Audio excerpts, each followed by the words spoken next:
আজকে আবারও একটা নতুন রেসিপি নিয়ে হাজির হয়ে গেলাম। এখানে বানিয়ে নিলাম দই পটল। হ্যালো গাইজ, আসসালামু আলাইকুম। কেমন আছেন আপনারা? আশা করি সবাই ভালো আছেন।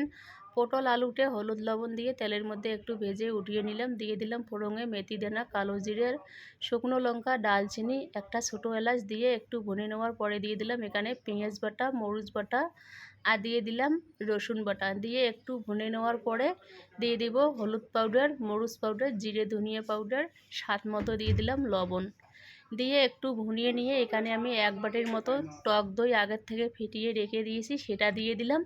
খুব সুন্দরভাবে ভুনে নিলাম। মাশাআল্লাহ, খুব সুন্দর একটা কালার আসছে। তারপরে আমি এখানে দিয়ে দিলাম পটল আর আলু, দিয়ে ঢেকে রেখে দিলাম। দেখুন একদম গলে গেছে। দিয়ে দিলাম এখানে পানি, আর সবার লাস্টে দিয়ে দিলাম এখানে গরম মশলা। মাশাআল্লাহ, অনেক সুন্দর হয়েছে। এইরকম দই পটলের রেসিপি কার কার পছন্দ কমেন্টে জানিয়ে দিবেন। এখনকার মতো খোদা হাফেজ।